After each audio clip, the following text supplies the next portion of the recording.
സഹോദരങ്ങളെ, ആ വിഷയത്തെ ഉണർത്തിയപ്പോൾ മഹാനായ അനസ് ഇബ്നു മാലിക് റളിയല്ലാഹു തആല അൻഹു പറയുന്നു, നമ്മുടെ അറേബ്യൻ സമുദായത്തിന്റെ അവസ്ഥ എന്ന് പറഞ്ഞാൽ, അറേബ്യൻ സമുദായത്തിന്റെ അവസ്ഥ എത്രത്തോളം എന്ന് പറഞ്ഞാൽ, ഇദാ മിത്തു ഫദ്ഫിന്നി ഇലാ ജംബി കറുമതി യുറവി ഇളാമി ബഅദ മൗതി ഉറൂഖഹാ. അറേബ്യൻ സമുദായത്തിന്റെ ആ അവസ്ഥയെപ്പറ്റി ചരിത്രകാരന്മാര് കവി പറയുന്നുണ്ട്. ആ സന്ദർഭത്തിലുള്ള അവസ്ഥ,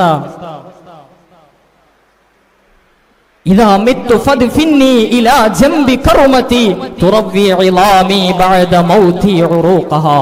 ഞാൻ മരണപ്പെട്ടു കഴിഞ്ഞാൽ എന്നെ കൊണ്ടുപോയി ഖബറടക്കേണ്ടത് എവിടെയാണ്?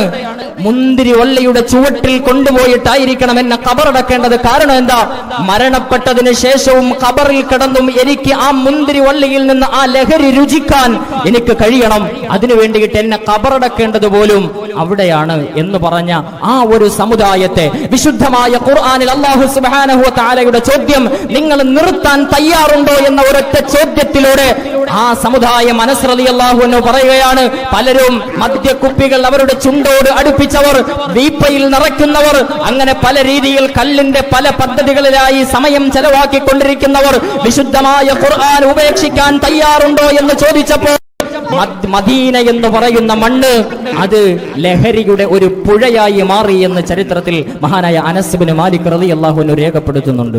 സഹോദരങ്ങളെ, വിശുദ്ധമായ ഖുർആനിന്റെ ആദരവായ റസൂലുള്ളാഹി സ്വല്ലല്ലാഹു അലൈഹി വസല്ലമ തങ്ങളുടെ ജീവിത നടപടികൾ നമ്മുടെ ജീവിതത്തിൽ കൊണ്ടുവന്നാൽ മാത്രമാണ് ഇന്ന് ഈ ലോകത്ത് നടക്കുന്ന മുഴുവൻ അരാജകത്വങ്ങൾക്കും മുഴുവൻ വേണ്ടാധീനങ്ങൾക്കും ഒരു പരിഹാരം ഈ വിശുദ്ധമായ ദീനാണ്. ധാർമ്മികതയിൽ അധിഷ്ഠിതമായ ഈ വിശുദ്ധമായ ദീനിന്റെ അധ്യാപനങ്ങൾക്ക് മാത്രമേ സാധ്യമാകൂ എന്ന് നമുക്ക് ഉച്ചത്തിൽ വിളിച്ചു പറയാൻ കഴിയണം.